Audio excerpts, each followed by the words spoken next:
Em 19 de setembro de 1991, dois turistas alemães, o Helmut e a Erika Simon, estavam caminhando por uma trilha nos Alpes de Ötztal, na fronteira entre a Áustria e a Itália. O casal seguia a uma altura de 3.200 metros mais ou menos, quando se depararam com um corpo parcialmente enterrado na neve. Acreditando se tratar de algum montanhista que tinha acabado de morrer, eles entraram em contato com as autoridades que deram início ao processo de recuperação do cadáver, né? Só que aí é que eles não sabem que Ötzi é a múmia natural de um homem que viveu há quase 3.500 anos atrás e seu corpo hoje é um mistério. Ou não. A gente vai debater hoje no Mundo Freak Confidencial e logo depois dos recadinhos a gente já volta.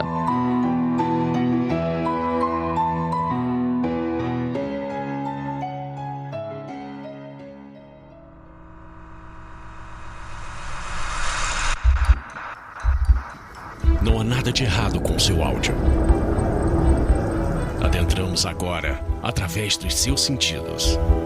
Estamos preparando você para o que vai acontecer nos próximos minutos. Além do que conhece por tempo e espaço, o contato com algo além. Não conte para ninguém e nunca olhe para trás, pois este é Mundo Freak Confidencial.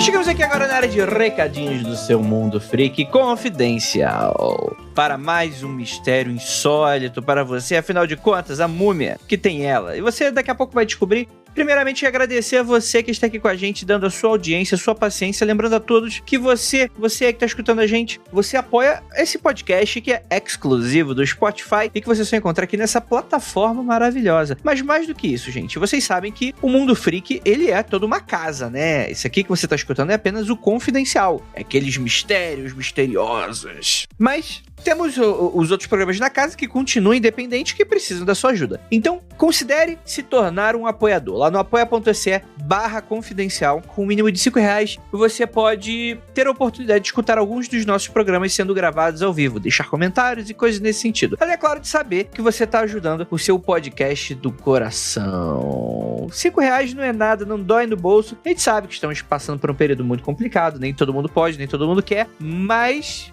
temos aqui essa opção, caso você curta. É aquele cafezinho que você compra por mês pra gente. Eu sou um café, R$5. Aqui em São Paulo, então, bicho, R$5. Tu entra na padaria, tu já tá comendo uns R$50. Você sabe disso. R$5 já ajuda a gente pra caramba.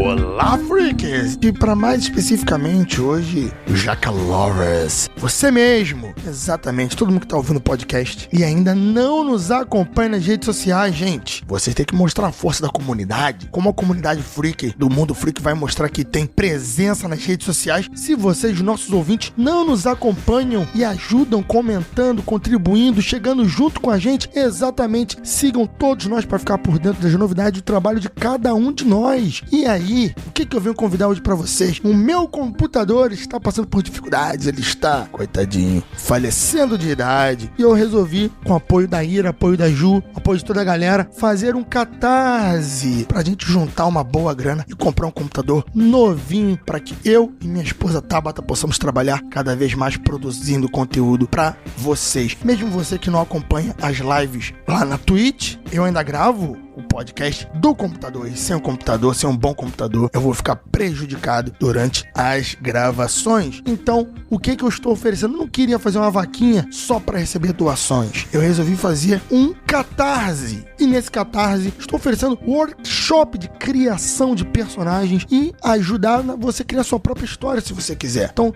olha lá as recompensas, tem várias recompensas. Você que é empresário, você que quer a sua marca na Twitch, nas minhas redes sociais, dá uma olhada lá que também tem um valor especialíssimo pra você. Todo mundo aí, forte abraço. Jaca Lovers, espero vocês. Até!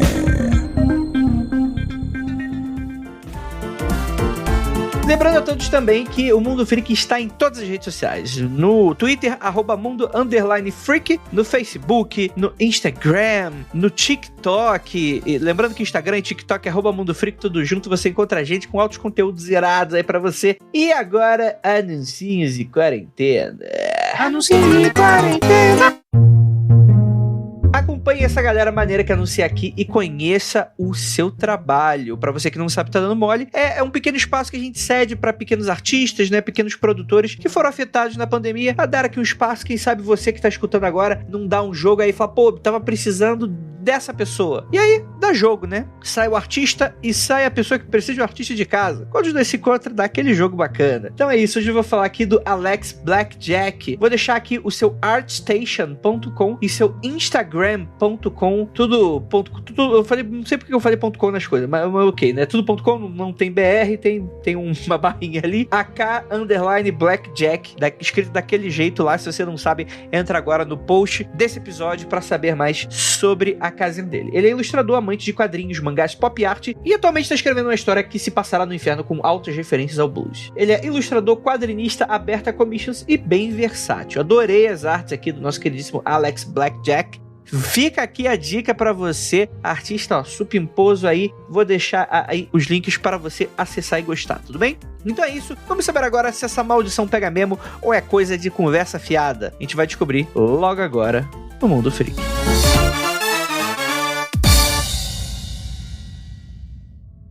I'm Mo Rocca, and I'm excited to announce Season 4 of my podcast, Mobituaries. I've got a whole new bunch of stories to share with you about the most fascinating people and things who are no longer with us. From famous figures who died on the very same day, to the things I wish would die, like buffets. All that and much more. Listen to Mobituaries with Mo Rocca wherever you get your podcasts.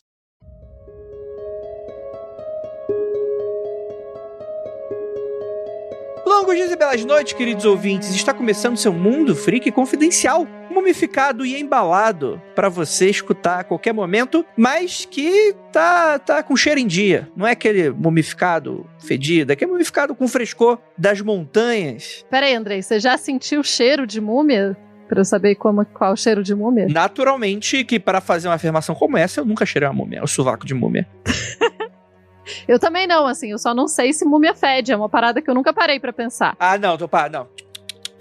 Você me manda uma pergunta dessa e fala, não, Andrei, na verdade múmia fede pra... Não, você simplesmente não sabe também. Aí agora, estamos com uma dúvida que a gente não vai mais responder. Nunca mais. Olha, eu tenho uma amostragem sobre isso. Não é cadáver de Belfor Roxo não, tá? Eu tô falando de múmia, mumificado. Não.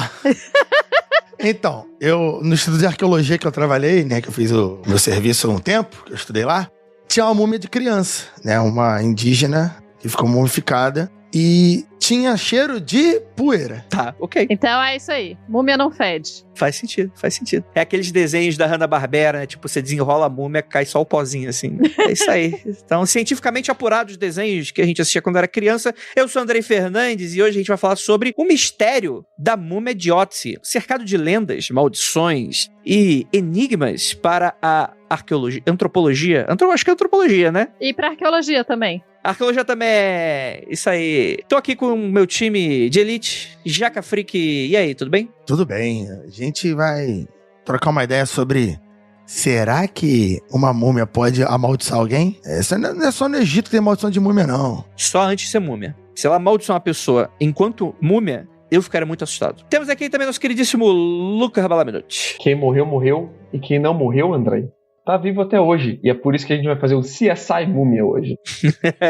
O CSI forense é aquele cara lambendo a testa da múmia. Não, ele morreu com... Bones vai olhar aquele crânio e fazer o 3D do crânio de todos os ângulos, determinar qual que foi o ângulo de impacto da flecha. Você vai ver que maneiro. É, rapaz. E temos aquela também Tupaguerra. Hoje a gente vai falar de um mistério e um caso que não precisa ser sobrenatural pra ser fantástico, incrível, maravilhoso e muito, muito interessante. É sim, eu vou defender a maldição da múmia agora. Porque a múmia amaldiçoa. A múmia é safada. A múmia, ela não tá lá. Ela, se me encontrar, o bicho vai pegar. É isso. Você acabou de dizer que múmia não amaldiçoa, que a múmia tá morta? Desculpa. Múmia antes de ser múmia. Pré-múmia.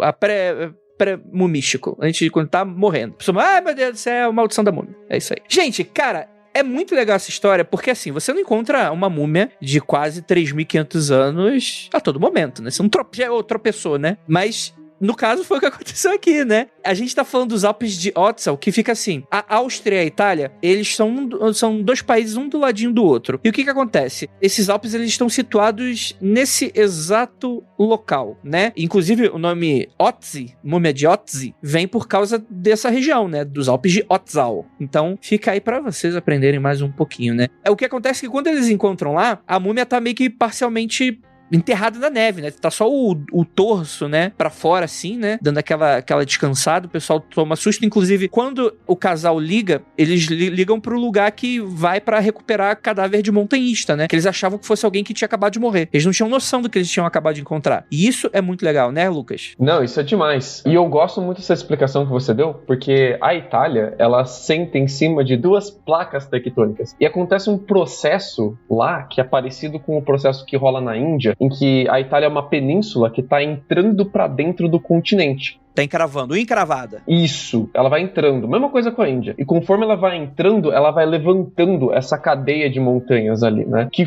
é paradisíaco, é um lugar muito maneiríssimo, tem um visual lindíssimo, mas ele é um sistema muito complexo de montanhas, porque ele não é só uma parede vertical, tipo Game of Thrones, que é uma mega paredão, assim. Não, ele é todo cheio de braços e membros que se entrelaçam e rios que cortam e tal. E é um lugar lindo, lindo, lindo pra fazer trilha, fazer caminhada, fazer alpinismo. Mas é um lugar muito desolado. Você tem que ser um aventureiro para ir lá fazer trilha. Eu tava dando uma olhada onde esses dois turistas estavam ali, que é entre a Áustria e a Itália, bem na divisa da placa tectônica, e não tem trilha marcada no chão. Não é tipo trilha bonitinha, marcada, que o turista vai andando bonitinho, nada disso. É tipo, você olha no mapa, você olha na sua bússola e você vai fazendo a trilha. Então você vai seguindo a montanha praticamente, né? E tem dois tipos de trilha que você pode fazer ali. Tem uma trilha que você vai entre um mosteiro e outro. São mosteiros barra capelas, barra... Tem um, inclusive, que é só uma cruz, tá? A marcação, ela é só uma grande cruz de madeira que a galera ergueu ali no pico. Então esses picos da montanha são cheios de marcações de igreja. E você normalmente faz essas caminhadas entre uma igreja e outra, ou entre uma capela e outra, onde ficam os refúgios da galera que faz alpinismo, né? Então você vai fazer 3 dias de trilha. Então você avisa, olha, em 3 dias eu vou chegar lá naquele outro lugar. Você chega lá, bate o ponto, assina, aí ninguém precisa te procurar como pessoa sumida, né? Ou você faz uma trilha em círculo, que chega de volta onde você parou em um dia. Mas não, de novo, são trilhas dificílimas, é pra galera que tá acostumada, que faz esse tipo de esporte já faz um tempo, que tem treinamento, ou que tem um guia muito foda. Então esses turistas, parabéns pra eles, cara, estavam fazendo uma parada mega legal, assim. E aí, o que aconteceu com eles? O que aconteceu?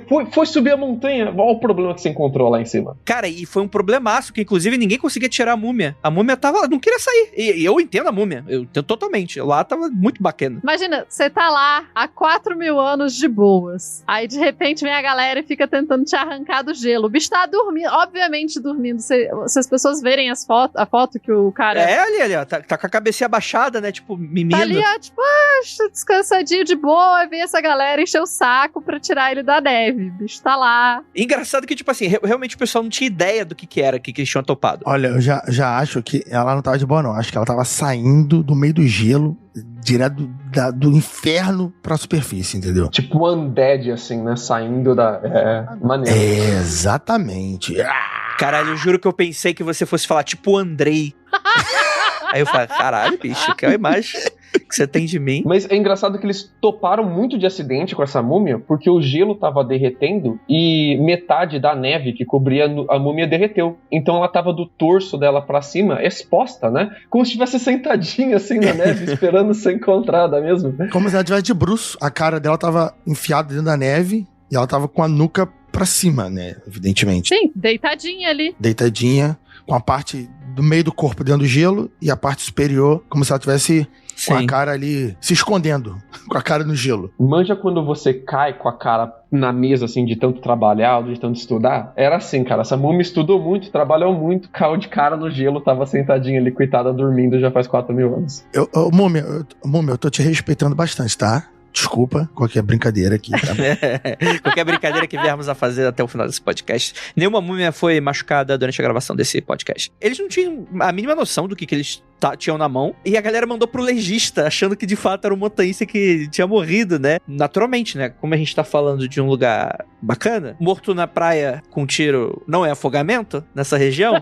Um dia depois o arqueólogo falou, galera, tem 4 mil anos esse negócio aqui. E aí, né? O que eu vi no documentário aqui, nos documentários que eu vejo, assisti bastante, vi um documentário gigante de 10 minutos do Discovery sobre esse caso. Gigante, realmente gigante. Eles suspeitavam que era, se não me falha a memória, um soldado da Primeira Guerra Mundial, ou uma parada do tipo. E ainda em cima da montanha viram que não eram e acharam que era alguém antigo. E chutaram, assim, há alguns 1000 anos de idade. E parece que depois de algum exame, né, depois de alguns dias ali no exame, identificaram que era um pouco mais antigo, coisa de 5.000 anos de idade, que a tal múmia tinha. É que quando a gente tá falando múmia, a galera provavelmente tá pensando que ela tá em volta em tala, ela tá embrulhadinha. Não, gente, é mumificação natural, digamos assim, né? O gelo preservou o corpo, o gelo manteve a pele muito bem preservada e tal. As roupas, né? E isso não é a mumificação de egípcia. Não é esse processo, é um processo natural que acontece devido à temperatura e várias questões ali com o corpo e com o gelo. E é engraçado que eles só perceberam a idade da múmia no primeiro momento, que eles se tocaram que não era algo atual, contemporâneo, era algo muito antigo,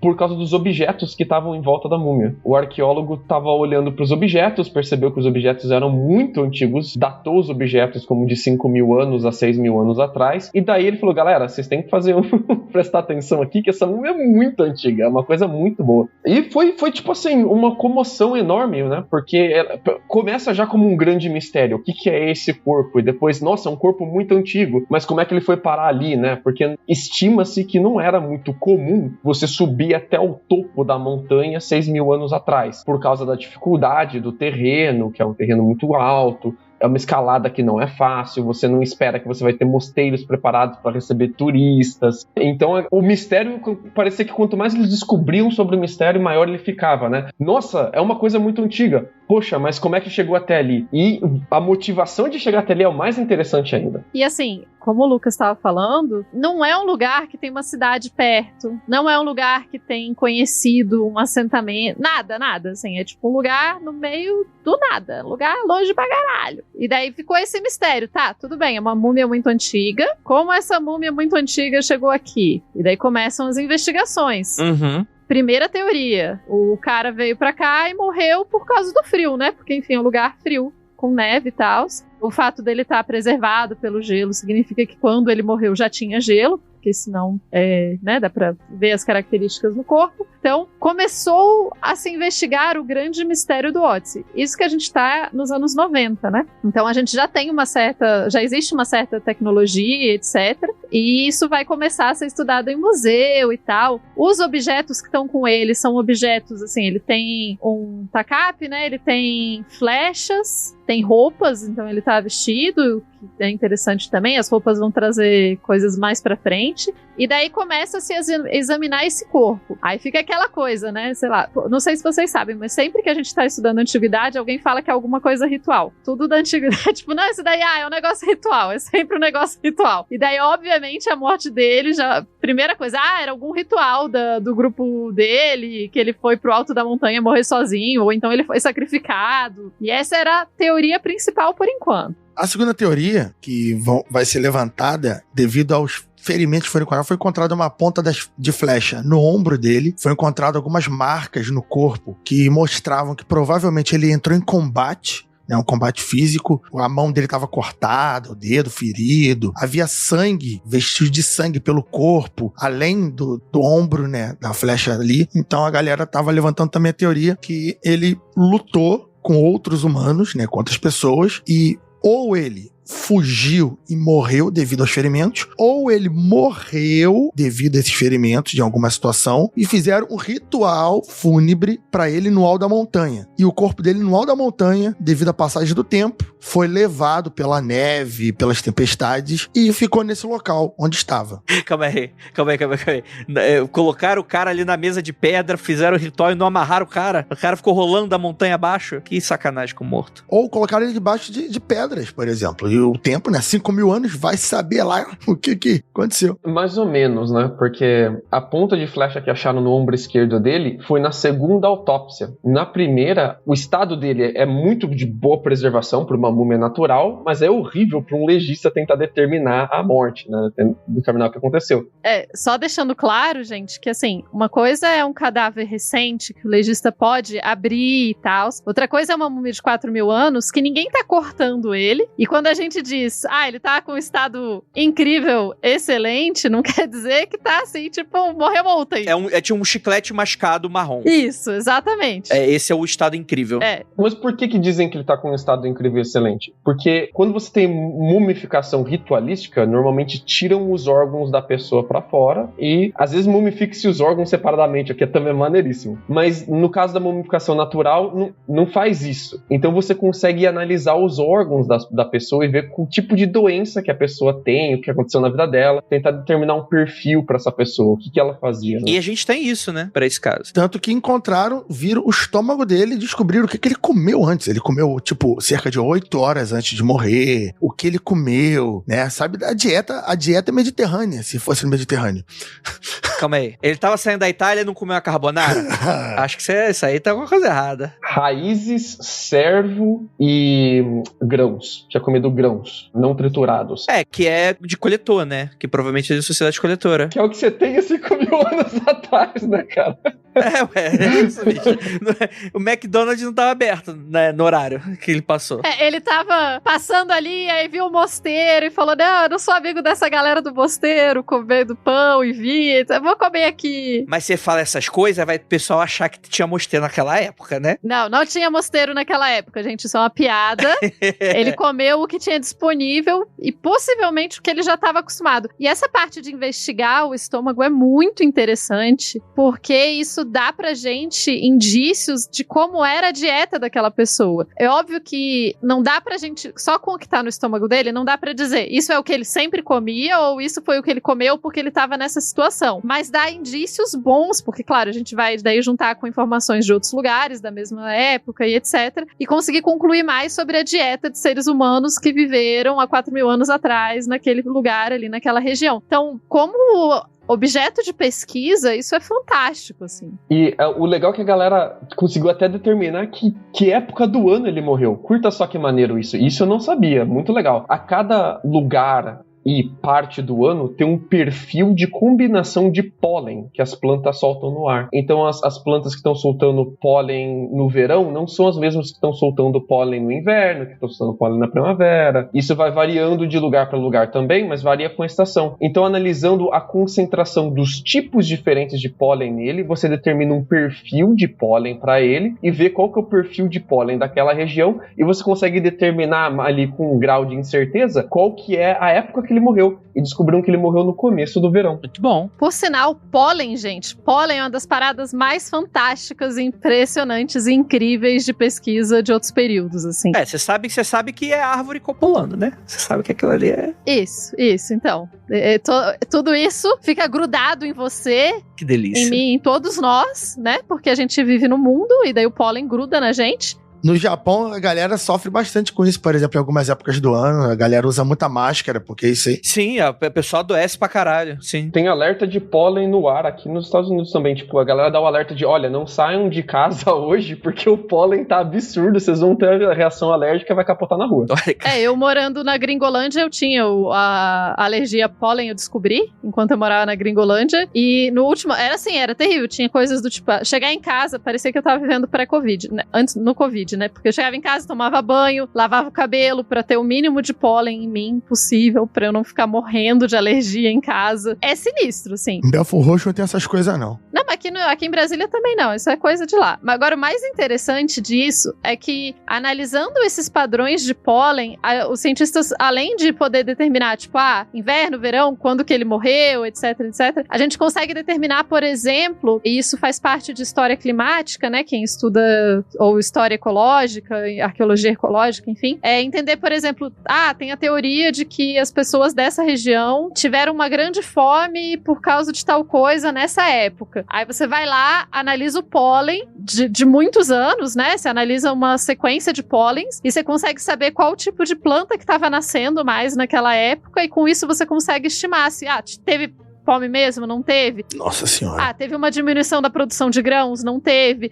Tudo isso a partir do pólen. O pólen é muito fantástico de estudar, assim. A historiadora empolgadíssima, né? Mas é porque parece bobo, mas traz muita informação pra gente. Revela muito, né? Uhum. Os caras fizeram análise de micropartículas na sola do pé dele pra determinar se ele tinha vindo do norte ou do sul, e descobriram que ele veio do sul. Ele subiu pela montanha pelo sul, porque o pé, a parte de baixo do sapato dele tinha um perfil que se enquadrava muito mais com os tipos de rocha do sul do que do norte. Olha que maneiro, cara. Cientistas ali totalmente CSI, Bones, uma parada que você normalmente vê na TV, né? A TV mostra uma parada mega real, assim. Né? Mas, olha só, eu quero saber o seguinte. O ouvinte nessa hora tá virando o olho e pergunta assim, caralho, mas que porra o Mundo Freak tá gravando sobre esse cara?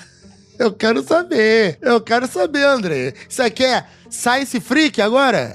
Isso aqui é o Science Freak? É Mundo Ciência Confidencial, segundo estão acusando a gente. Entendi. Peraí, Jaca, não é suficiente a gente falar sobre o pólen e tentar entender como que esse cara morreu? Isso não é suficiente pra você? De forma nenhuma. Morrer, todo mundo morre. Eu quero saber por quê. Qual é a da maldição? Porque ele morre, ok. Tomou flechada, tomou porrada, cortou a mão, tava no gelo. Não me interessa, eu quero saber por que a múmia matou pessoas. Não, isso revela pra gente que a maldição não foi mandada pela própria múmia. A maldição foi feita por terceiros. Isso que mostra pra gente. É isso aí. Foi o ritual de quem tocasse nele se fudia. Era um cara muito odiado, falou, esse filho da puta não vai sair daqui. Quem tocar nesse filho da puta aqui vai morrer. É isso aqui. Tem um filme sobre isso chamado documentário A Múmia, que é um cara que é amaldiçoado, mas o cara é amaldiçoado com superpoder. Sim, muito bom, muito bom. Mas antes da gente passar pra esse da maldição, tem um negócio que eu fiquei muito intrigado, né, que... A múmia que tava intrigada, ela que comeu grãos. Não, mais do que isso, Nossa senhora, agora que eu entendi. Nossa senhora, Rafael! A gente não sabe se ela tava intrigada, eu não tenho certeza se tinha trigo nessa região, eu acho que não tinha. Bom, tinha grãos, eu tô chutando, vai que... Enfim, uma coisa que me deixou intrigado foi o seguinte, o cara tinha tatuagem, bicho. Aí tu vê, caraca. 61 tatuagens pelo corpo inteiro do cara. Olha que maneiro. Eu tava inteirinho tatuado. Isso aí era porque é ritual. Certeza. Quem tem tatuagem hoje é ritual. Ou então porque, será que ele foi preso? Na cadeia, 61 vezes. Ele era uma pessoa horrível.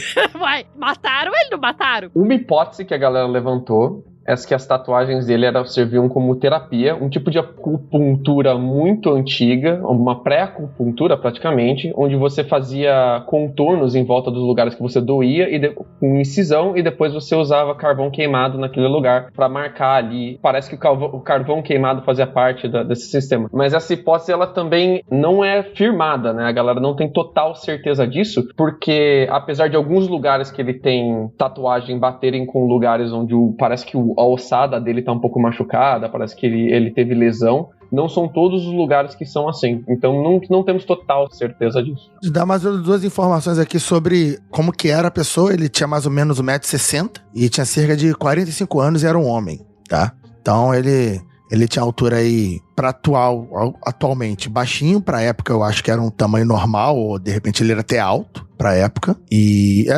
não era um jovem, né? Já tinha 45 anos, então já deveria ter muitas dores pelo corpo, porque pra ter 61 tratamento de acupuntura pela dor, o cara deveria estar muito lascado. Então, assim, uma das coisas que se consegue saber pelo corpo dele é que ele tinha, sim, problemas em articulações, por causa do desgaste o trabalho e uma vida muito, muito difícil, como pode ser ainda hoje, né? Não só atletas de alto rendimento, como qualquer pessoa que faça um trabalho muito, muito pesado por muito tempo, desde pequeno, vai ter lesões muito mais cedo, né?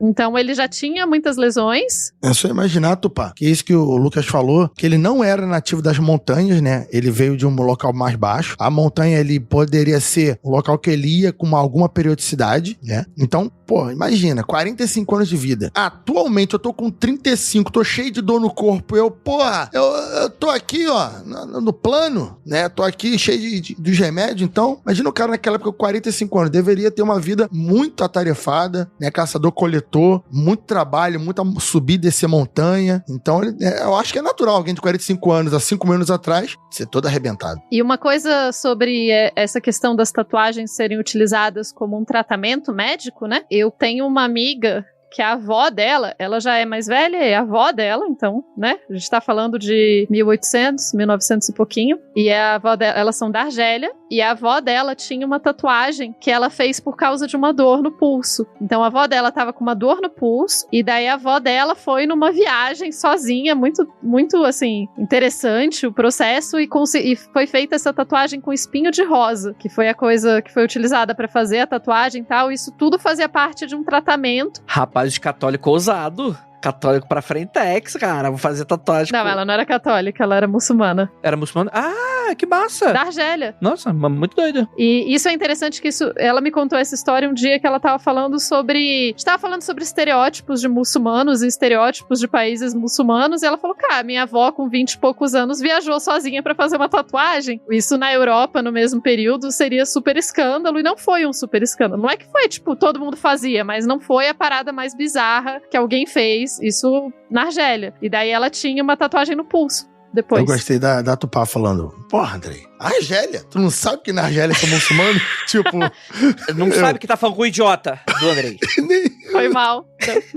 Mas na Argélia tem muitas religiões, não existe só muçulmanos na Argélia. Mas ó, ele era realmente todo ferrado. O cabelo dele tava caindo, já era meio calvo. Ah, qual é, Lucas? Porra, tão implicando comigo assim, cara, ao vivo. Tinha parasita, tinha bichinho no estômago dele, né? A doença de Lyme, ou também a whipworm, que era um parasita que parece que faz doer como se estivesse tomando chicotadas no... Ele tava encomendado, ele não ia durar muito mais não, ele já tava na berola.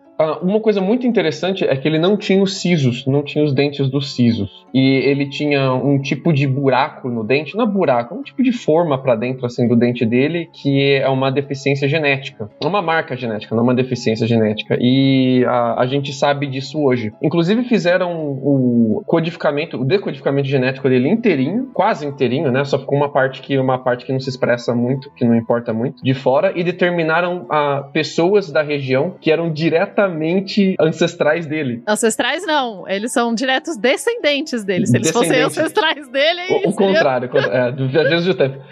Descendentes direto dele, né? Então o cara deixou família ali na região e a galera tá lá ainda, bicho. Muito, muito louco, né? Que medo.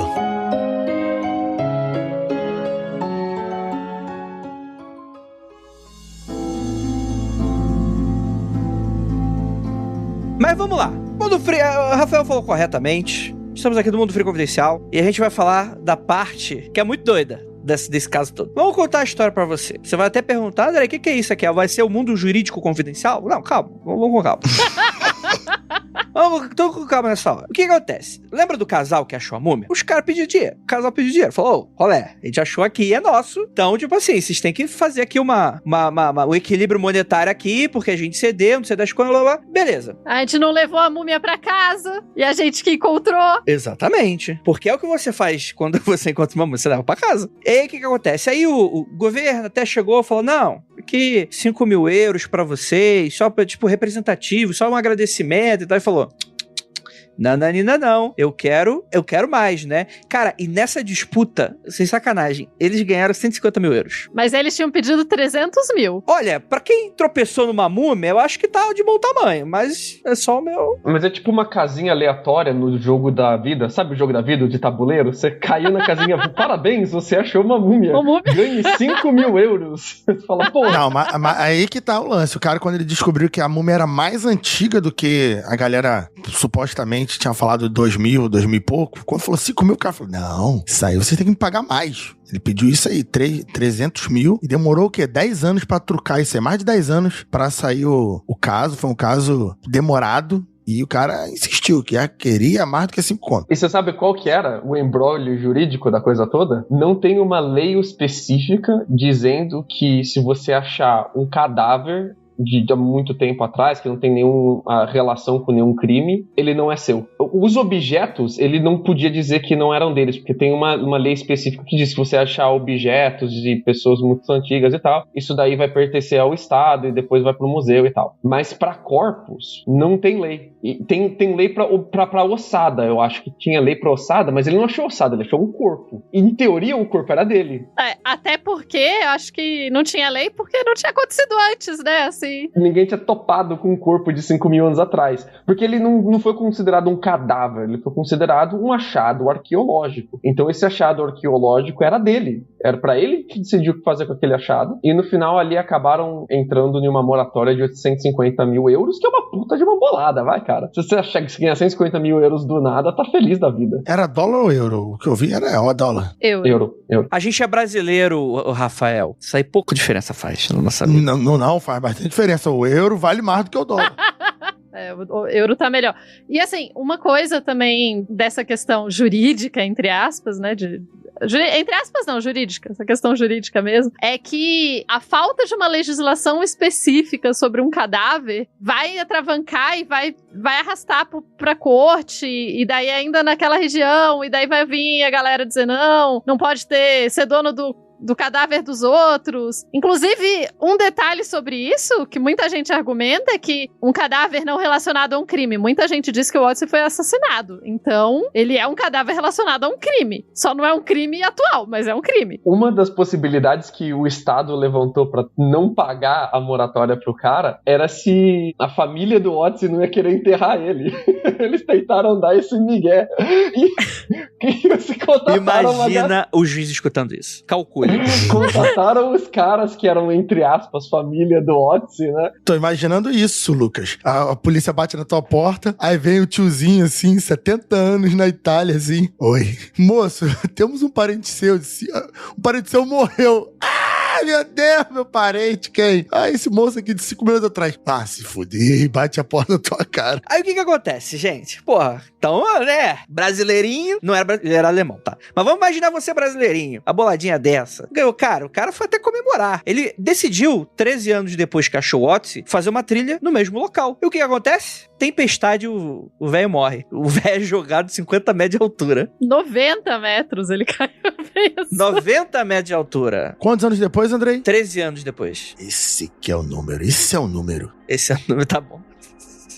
Esse é o nome. E aí, o que acontece? Acontece que a pessoa que foi responsável por encontrar o corpo, o Dieter, que trabalhava lá com a recuperação desse tipo de coisa, morreu também, logo depois. No caso, o corpo do cara que encontrou o corpo, tá, gente? Só pra vocês manterem a linha aí. Não. Você tá pulando a parte mais macabra da situação. Cada um dos 4 envolvidos morreram de alguma forma, indiretamente ou interpretativamente falando, de uma forma que eles tiveram contato com o corpo. O cara aí, né, do dinheiro, ele foi encontrado, a notícia viralizou lá na região, porque ele foi encontrado na mesma posição, ou numa posição muito semelhante à do Odyssey, dado o corpo de 5 mil anos. Ele foi encontrado no chão, na mesma posição, né? Tava ali com o corpo meio enterrado, com a cara dentro da neve. A galera já fez a notícia sensacionalista assim. Olha, o cara... Porra, mas vamos lá, né? A chance disso acontecer com um cara que morreu desse jeito é tipo 50%. É flip, né? Se o cara vai virar pra cima ou pra baixo na hora da morte, né? Isso aí não tem muita... Mas, bicho, olha a coragem dele. Ele, depois que ele encontrou o corpo, ele voltou na montanha e foi dar um rolê, foi fazer caminhada. Vamos ver se eu encontro mais, cara. Mas, Lucas, não, mas aí que tá o lance. No documentário que eu vi, tava entrevistando a esposa dele. A esposa dele disse que essa caminhada que ele fazia era uma caminhada padrão, que ele fazia... Era o Cooper. Toda semana, que ele fazia... Cooper na montanha. Direto, ele fazia isso sempre. Ele fazia periodicamente. E ele tinha 62, 65 anos, algo do tipo. E ela disse, não, essa caminhada ele demora 2 horas, no máximo 3. E ele faz isso sempre. Ele conhece a região muito bem, ele é um motorista muito experiente. E ela falou que ele nem levou os documentos, porque é uma caminhada tão simples, que ele nem a carteira levou. Ele, né? Não é a carteira pro dinheiro, porque não tem uma vendinha na esquina, mas não levou documentação nenhuma, caso, né, precise alguma coisa. Não, ele foi dar uma volta. Moça, meu amor, vou ali dar uma volta e já volto. E foi. e não voltou. Preciso dizer que eu julgo pessoas que saem na rua sem documento, acho estranho. Eu não saio na rua sem documento e não acho que as pessoas deviam sair sem documento. No Rio de Janeiro, tu não pode fazer isso, não. Inclusive, se você sair com um documento e você for encontrado 5.000 anos depois, você vai facilitar muito pra saberem quem você é, especialmente saber quem é o seu nome. Porque no caso do Otzi, a múmia não tinha nome, né? Ninguém sabia qual era o nome do sujeito que Ele podia ter tatuado o nome, vacilo. Vacilo do Otzi. Mas abriram pro público decidir o nome dele, a galera fez sugestões, dessas sugestões, 500 sugestões diferentes foram consideradas. Umas coisas muito cabulosas, como Senhor Ossada... Pele caindo, deram uns nomes muito doidos, cara. Isso parece nome de personagem do Warcraft. Pele caída. Pele caída. Eu não sei como fala pele caída em italiano, mas deve ser uma coisa muito incrível. É assim, ó, a mão e fala, pele caída.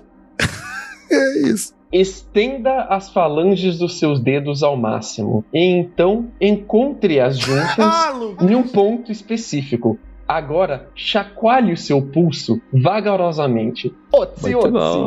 Mas chamaram ele de Otzi por causa da montanha ali, né, da região, que é chamada de... Otzal. Na montanha que é chamada de Montanha Otzal, ou Otzaler também. Então, por isso deram o nome de Otzi, pra evitar uns nomes muito constrangedores. Mas a questão é que o cara que encontrou a múmia morreu. E isso pra mídia é uma delícia, né? Falar que o cara morreu na mesma posição, é muito gostoso, vai gerar um monte de clique, vai ser maneiro. A parada pega mesmo quando uma outra pessoa morreu, que foi o Kurt Fritz. Vocês lembram quem era o Kurt Fritz? Sim, foi o cara que levou o casal, não era isso?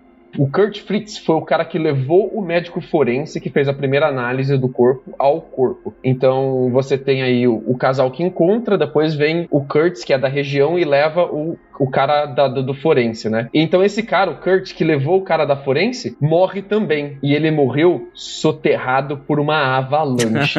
E aí começa, cara. É o segundo cara. Calma aí. Você e o Andrei não estão valorizando os detalhes. O Andrei pulou o detalhe do corpo e você pulou o detalhe. Ele não morreu só soterrado com uma avalanche assim, né? Normal. O lance é que ele tava com um grupo de alpinistas e tal. Teve uma avalanche e ele foi o único atingido na avalanche. A avalanche passou por todo mundo. A avalanche só derrubou ele e ele foi o único que morreu pela avalanche. Tava um grupo lá e o grupo falou, tá todo mundo bem? Não, tá tranquilo, a avalanche não foi nada não. E o cara morreu. Aí a galera falou, ih, rapaz, que droga, hein? Que azar.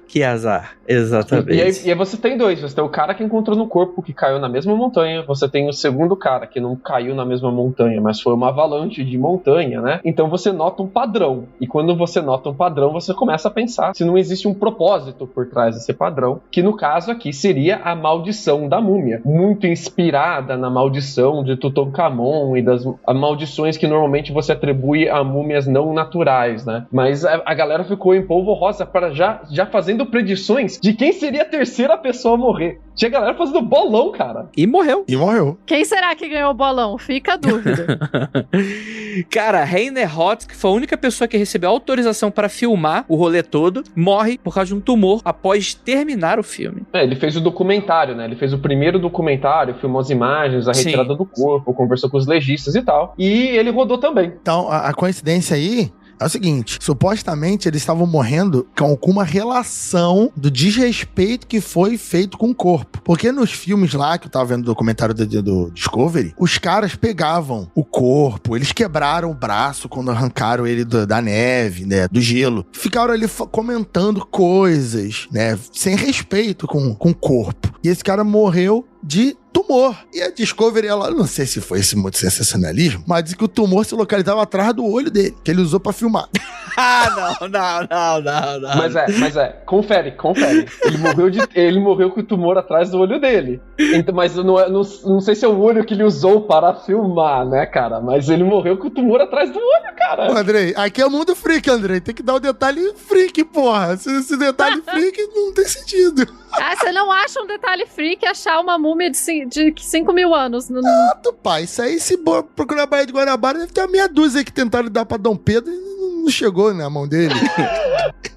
Mas é a terceira vítima. Aqui você quebra o padrão, né? Então você precisa encontrar uma explicação mais genérica pra maldição, que no caso seria o desrespeito, né? Você tá morrendo da forma com que você encontrou a múmia, ou da forma com que você explorou a múmia, né? Eu tô achando engraçado que eu tô imaginando o seguinte: se o quarto maluco estiver vivo ainda, o pessoal falou assim pra ele: aí, maluco, se fudeu, hein? Foi um prazer te conhecer. O cara deve estar se cagando. E o engraçado é que as coisas que a gente sabe sobre a múmia, que a gente falou sobre pólen, sobre terra no sapato, sobre... Inclusive sapato, muito maneiro o cara ter sapato 5 mil anos atrás. Tudo isso não foi descoberto de uma tacada só. Foram 30 anos de gente diferente fazendo pesquisa, de pesquisadores, de museu e tal, de centros universitários fazendo pesquisa com essa múmia. Então, conforme iam se descobrindo novas coisas, a galera ia morrendo. Então, as notícias de morte... Não, Lucas, eles morreram próximos. Acho que eles morreram no mesmo ano, com espaço de um ano de um pro outro. Não, sim. Mas nesse espaço de um ano saíam notícias novas sobre a múmia. Então você ia descobrindo sobre a múmia, enquanto você ia descobrindo sobre a maldição. Isso que era maneiro. Por sinal, eu lembro de acompanhar uma parte da história do Odyssey, então... Mas olha só, mas aí a gente tem que ir pro lado cético também, porque é o seguinte, o Conrad Spindler, sabe quando fala, tipo assim, levaram pro legista, alguém falou, tem 5 mil anos esse negócio aqui? Foi o Conrad Spindler, que ele foi o primeiro arqueólogo que trabalhou com a múmia, né? Ele falou, inclusive, putz, ele é um homem da ciência, um arqueólogo, uma pessoa séria. Ele falou, eu acho isso tudo uma grande bobagem, tudo não passa de exagero da mídia. Próxima coisa que vocês dirão é que eu serei o próximo. E ele morreu. Que coisa horrível. Esse foi o que morreu de acidente de carro? Não, esse foi o que morreu de esclerose múltipla. Inclusive, o artigo não é um artigo, né? Mas é praticamente um artigo de revista que ele publicou na Scientific American, fazendo essa chacota. Depois a Scientific American tirou do ar, porque tava na internet isso, né? Tirou do ar e deixou só um artigo póstumo que faz um perfil sobre o trabalho e vida do cara, pra galera também não ficar usando isso pra fazer chacota com esse outro morto, né? Mas o Conrad fez aí a chacota dele com a múmia, com a maldição, morreu também. E quando ele morre, que ele morre bem depois, esse daí não é junto com os outros primeiros, né? Esse cara é o quarto a morrer, então ele morre bem depois. A gente descobre que a possibilidade do Odyssey ter sido assassinado perto de quando esse cara morreu. Não perto, assim, mas alguns anos antes. Então não se sabia que o Odyssey a múmia podia ter sido assassinada. Achava-se que a múmia tinha morrido de ferimentos, ou de caçada, ou de frio, alguma coisa assim. Então, na segunda vez que fizeram a autópsia do corpo com o raio-x e descobriram uma ponta de flecha encravada no ombro dele, e descobriram que os punhos dele estavam machucados e que ele estava com o nariz quebrado, como se ele tivesse tido uma luta, uma briga, o que dava indício que ele fugiu também, a galera levantou a hipótese de, poxa, esse corpo está sendo assassinado pela primeira vez e tal. E aí esse cara esse Conrad que tinha tirado o sarro da maldição morreu. Então saiu uma notícia bombástica que completamente mudou como as pessoas viam a história da múmia, e depois sai essa notícia bombástica também, que o Conrad vai morrer também, que o arqueólogo que fez essa observação morreu. Como se o arqueólogo estivesse sendo punido por fazer descobertas com o corpo. Não foi ele que fez essa descoberta de que o Odyssey poderia ter sido assassinado, mas saiu isso na mídia como se tivesse sido ele. Falaram de, olha, conforme estão descobrindo mais sobre a múmia, a galera tá morrendo. E isso deu um mega gás nessa teoria da conspiração. Excelente demais. Teve mais gente morrendo, Rafael? Olha, todo dia morre gente. Agora, sobre a múmia aí... Temos um fato aí. Eu não vi. Os documentários que eu vi diziam só desses 4 que tiveram contato com eles direto na montanha. Os que se envolveram principalmente com a retirada do corpo. Qual foi que morreu com o braço quebrado? Teve um deles que morreu de acidente de carro, que tava com a esposa. E o carro... Eu esqueci o nome do cara agora. E ele supostamente foi quem, na filmagem, ao puxar o corpo, ele quebra o braço da múmia. E ele morre de acidente de carro e ele quebra o braço no acidente. A esposa dele não se machuca e ele morre. Eu falei, ok, né? O estranho só é que a maldição da múmia, a tal maldição, ela não acontece imediatamente. Tipo, os caras dão um rolê, passam 1, 2 semanas e eles começam a cair como moscas. Não, demora 13 anos pra começar eles a serem vitimados. Não, demora 13 anos não. O primeiro cara morre em 92, que é tipo 1 ano depois da... 1 ano depois. É o cara que achou a múmia... Foi o cara da montanha. Foi o da montanha. O cara que achou a múmia morreu logo depois mesmo. Por isso que a galera já ficou de olho. Olha, maldição da múmia, cara. Maldição da múmia. Esse cara de 92 que foi o cara que morreu no acidente de carro. Aí depois você tinha o outro cara que foi soterrado pela avalanche. Aí a terceira pessoa foi o cara que filmou e morreu com tumor cerebral. Eu errei a quantidade de tempo que demorou. O último morreu 13 anos depois, foi isso então? Isso. Ah, ok. No total são 7 mortes que a galera fala que parecem ter sido acidentes que tem relação com a múmia, né? As outras eu acho um pouco forçado. Só as outras, mas tudo bem, continue. Não, é porque até que tá maneiro.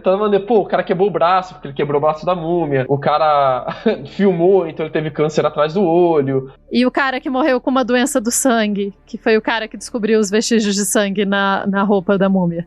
Esse é maneiríssimo. Não, gente, é maldição. Agora é maldição. Agora pra mim já tá comprovado. O cara morreu de hemofilia.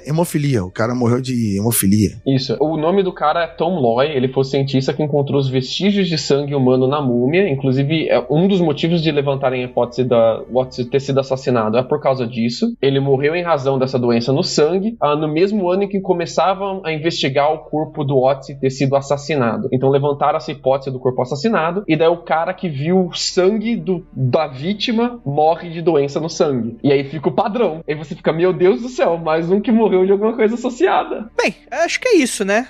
Não, falta um cara que morreu. Falta o sétimo. Qual cara? Esse cara que a gente pulou. E esse cara é maneiríssimo. O nome dele é Dieter Warnackel, que ele morreu no funeral do cara que achou a múmia. Sim, verdade. Então teve o cara que achou a múmia, que caiu da montanha e morreu. Aí teve esse outro cara que também foi lá e viu a múmia, ajudou a retirar a múmia, que morreu no funeral do cara que achou a múmia de ataque do coração. Excelente. Quer dizer, não. Caraca! Não, é horrível. Desculpa, é horrível. É horrível, gente. Não.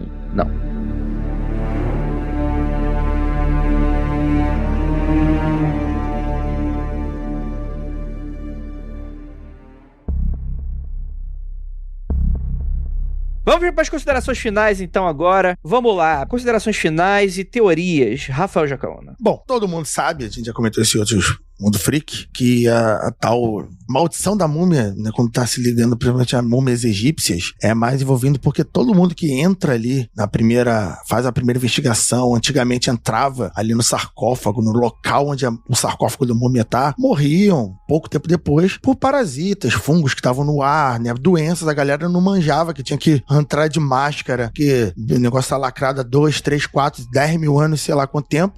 Fungo é uma parada maligna, as pessoas não lembram que fungo é uma parada maligna, mas fungo é uma parada muito maligna. Tem mais de um historiador que perdeu a visão por conta de fungo em arquivo, então assim... Fungo e pólen, cuidado. Então a galera morria, então se criou a lenda da múmia, principalmente nesses casos, porque as pessoas envolvidas ou ficavam gravemente doentes, ou porque morriam, né, de alguma doença que a galera, não sei o que é. Nesse caso, é interessante pelo fato das coincidências serem muito esquisitas, né? Aquelas coincidências, morreu, mas morreu como? Morreu igual a múmia lá que ele encontrou. Outro morreu de um câncer no sangue, porque ele encontrou o sangue da múmia. Não, outro morreu com câncer atrás do olho, porque ele filmou, né? Então tem várias conexões que é aquilo, não dá pra explicar. Falando simples assim, eu acredito, mas eu acredito em muita coisa. E não tem... Jacano, como tu explica isso? Sei lá.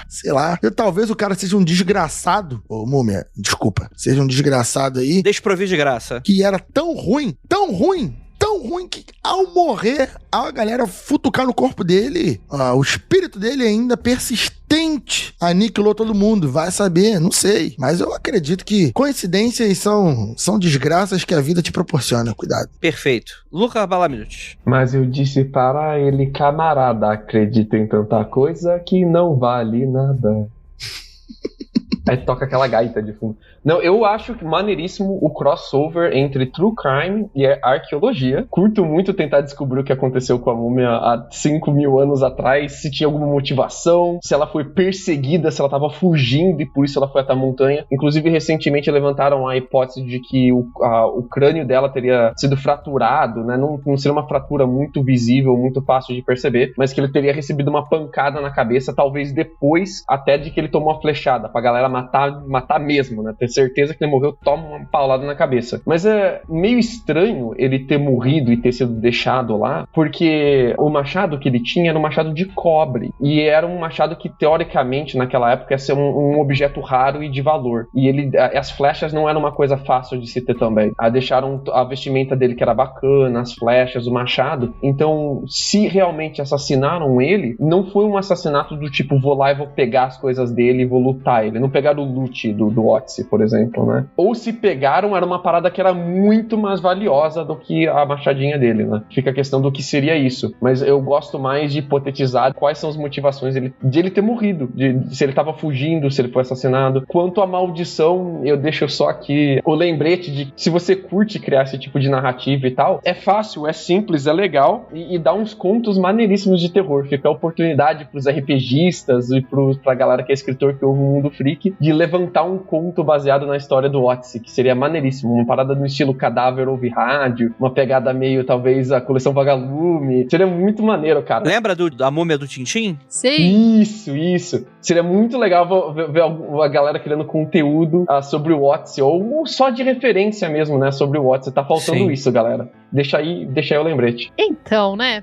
Eu acho que primeiro eu compartilho essa questão de que é fascinante tentar descobrir o que aconteceu com o Otzi. É bom lembrar que a flechada que ele tomou foi pelas costas, então, né, porque tem um rasgo na roupa, nas costas, e a flecha alojada no ombro dele. Eu fico imaginando o que foi. Ele se meteu numa briga, ele roubou alguma coisa de outro lugar e saiu correndo. Ele tem danos também na cabeça, então ele levou uma porrada na cabeça, agora ele levou uma porrada na cabeça na briga, ele bateu a cabeça, ele caiu, nada disso tá claro, e isso pra mim é muito interessante. Por sinal, acho que você quer me ver empolgada e me mostrar algum mistério desses da antiguidade, do tipo, como será que essa pessoa que morreu? É tipo, meu Deus, várias curiosidades. CSI na antiguidade é comigo mesmo, acho fascinante. Quanto à maldição, vamos lembrar que, assim, muito mais gente estava envolvida com a descoberta e etc, e não morreu de nada, porque vocês não acham que foi, tipo, 4 pessoas que foram lá tirar a múmia da neve, né? Não foi isso, foi muito mais gente. Claro. Então, assim, eu acho que é gostoso de pensar, ficaria ótimo nas revistas, em quadrinhos e tal, desde que a gente não leve muito a sério. Não se levem muito a sério em geral, gente. Não vale a pena, não. Isso aí. Principalmente você é uma múmia de 300 anos de idade.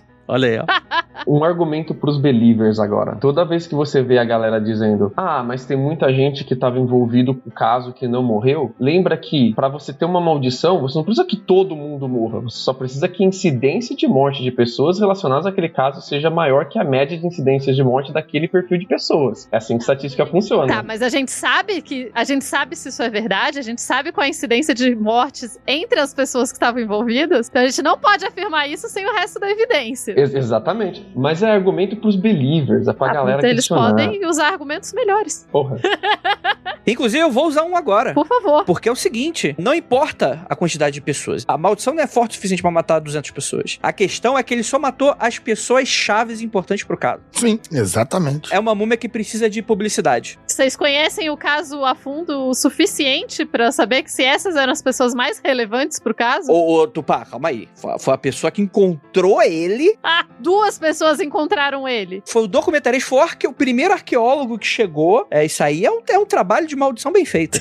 Só pra complementar, se algum vídeo fala assim, mas não pode ser o que o Jacano falou, uma doença da galera que teve contato ali primeiro. Aí que tá, gente. Geralmente a doença, ela mataria de uma forma semelhante. Todos eles. Eles morreram de formas bem diferentes. Doença no caso da avalanche, né, galera?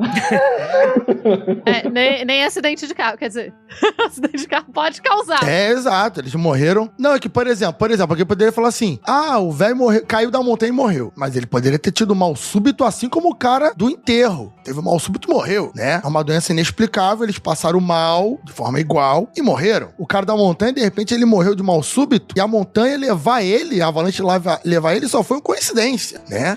Então, assim, poderia dizer, mas o problema é que o tempo que essas coincidências aconteceram pra ser uma doença de morte de súbita, assim, é doideira. É complicado, fora que teve o outro que morreu de câncer na cabeça e o outro de leucemia, que não foi bem um mal súbito que matou esses, né? Mas assim, acho que vale, independente de maldição ou não, lembrar de não ficar xingando os mortos, respeitar os mortos dos outros. A gente brincou um pouco, né? Tipo, se a família ia querer enterrar e tal, mas é bom lembrar que os europeus têm mania de aí saquear pegar o cemitério dos outros e ficar colocando o morto dos outros em museu sem perguntar pras famílias se pode. Então, assim. Inclusive, Tupá, deixa eu te fazer uma pergunta que eu vi esses dias, muito interessante, já que a gente tá falando de europeu e tal. Sabe por que as pirâmides do Egito estão no Egito?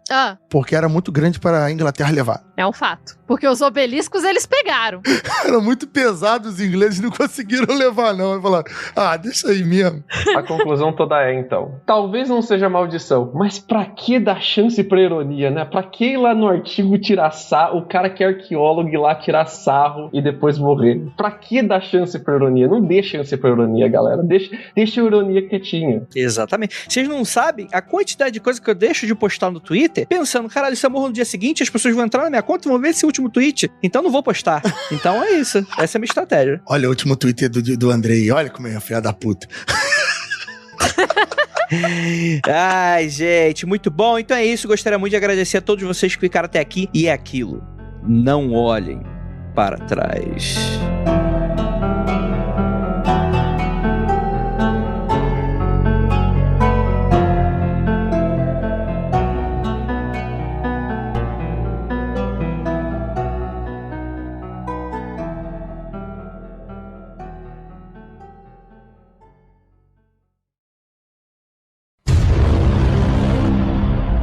Enfim, uma coisa que me deixou intrigado foi o seguinte. Cara, o Odyssey tinha tatuagem. Caralho, tá quebrando o pá.